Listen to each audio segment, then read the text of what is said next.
আজকে তোমাদের 2025 সালের উচ্চ মাধ্যমিকের যে বাংলা পরীক্ষা ছিল সেই বাংলা পরীক্ষার প্রশ্ন ইতিমধ্যেই আমরা পেয়ে গেছি।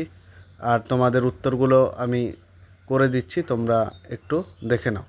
তোমাদের যে এমসিকিউ এবং যে এসএকিউ প্রশ্নগুলি আছে, প্রথম প্রশ্ন দেখো, টাকাটা কোনো ড্যাশ দিয়ে আসতে হবে, কোথা দিয়ে আসতে হবে? রিলিফ ফান্ডে দিয়ে আসতে হবে। 2 নম্বর, মৃত্যুঞ্জয় কোথায় এসে বসলো? মৃত্যুঞ্জয় ঘরে এসে বসলো, অপশন এ হয়ে যাবে উত্তর। 3 নাম্বার, ভাত খেয়ে দেহে শক্তি পেলে উৎসব কি খুঁজে বের করবে? অপশন এ বাদাটা বের করবে। ঠিক আছে, পরবর্তী দেখো 4 নম্বর, বুড়িকে হরিবল বলতে শুনেছিল, কে শুনেছিল? নকুড়ি নাপিত। 5 নম্বর দেখো, এতক্ষণে মুখ খুলে বলল বুড়িমা তুমি মরনি, কে বলেন? এটা চৌকিদার বলল। 6 নম্বর, সত্য কঠিন বলে কবিতাকে কি? এটা এর উত্তরটা হয়ে যাবে। 7টা কিসের মতো লাল আগুন? মোরগ ফুলের মতো লাল আগুন। 8টা দেখো, আমার ক্লান্তির উপরে ঝরুক, কি ঝরার কথা বলা হয়েছে?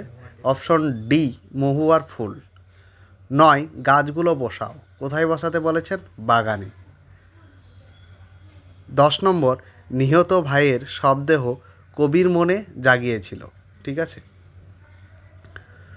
11 নম্বর, সে অভিনয়েও ভঙ্গির বহুল ব্যবহার আছে, কোন অভিনয়ের কথা বলা হয়েছে? এখানে অপশন এ কাবুকি থিয়েটার। পরবর্তী প্রশ্ন দেখো, রজনীকান্ত চট্টোপাধ্যায় থিয়েটারে আসার আগে চাকরি করতেন কিসের? পুলিশের। 13 নম্বর, পুত্র রাজনীতি বড় কোট, কার উক্তি? রজনীর। 14 নম্বর, ভারত জয় করেছিল কে? না তরুণ আলেকজান্ডার। ঠিক আছে, তারপর দেখো তোমাদের পরবর্তী পৃষ্ঠায় কি রয়েছে, যে বলি কান্ধারি 3বার কাকে ফিরিয়ে দিয়েছিল? মর্দানাকে। 14 নম্বর দেখো, যে বাংলা গানে সঞ্চরীর প্রবর্তন কার অমর কীর্তি? যতীন্দ্রনাথ ঠাকুর। 17 নম্বর, সহজ পাঠ গ্রন্থের অলঙ্করণ করেছিলেন নন্দলাল বসু। এরপর দেখো অথবা দিয়ে আছে। ঠিক আছে, অর্থাৎ তোমাদের যে কোনো একটা করতে হবে, যে বাঞ্ছারামের বাগান চলচ্চিত্রটির নির্মাতাকে? না তপন সিংহ। পরবর্তী প্রশ্ন দেখো, এটা কত নম্বর হয়ে গেল? 10, 18। ঠিক আছে,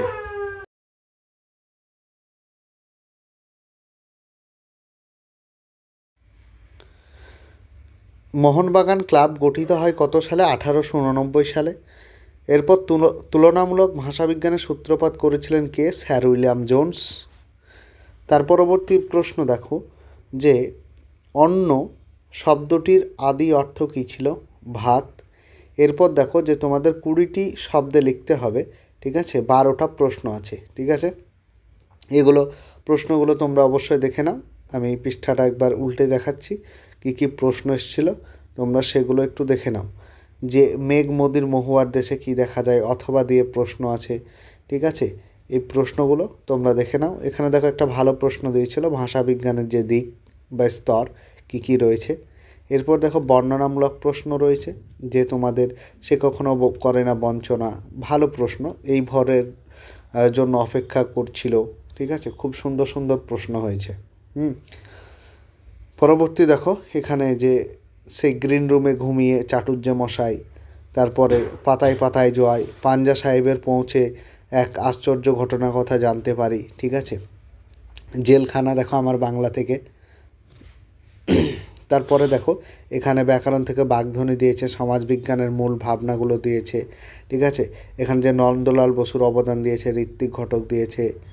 হ্যাঁ, এরপর তোমরা এটা দেখে নাও, যে প্রবন্ধ রচনা, এবার বাংলার উৎসব, যেটা তোমাদের কমন ছিল। ঠিক আছে, তারপরে কি দিয়েছে, এখানে দেশ ভ্রমণ নিয়ে একটা পূর্ণাঙ্গ প্রবন্ধ রচনা লিখতে হবে। ঠিক আছে, তার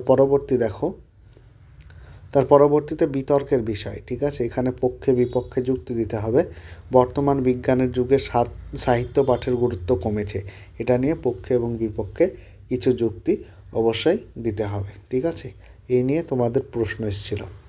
পরবর্তী দেখো, যে সাহিত্যিক ও সমাজসেবী মহাশ্বেতা দেবীর জীবনী নিয়ে একটা লিখতে এসেছিলো। এখানে তোমাদের পয়েন্ট দেওয়া রয়েছে। ঠিক আছে, এই পয়েন্ট অনুযায়ী তোমাদেরকে লিখতে হবে বা করতে হবে।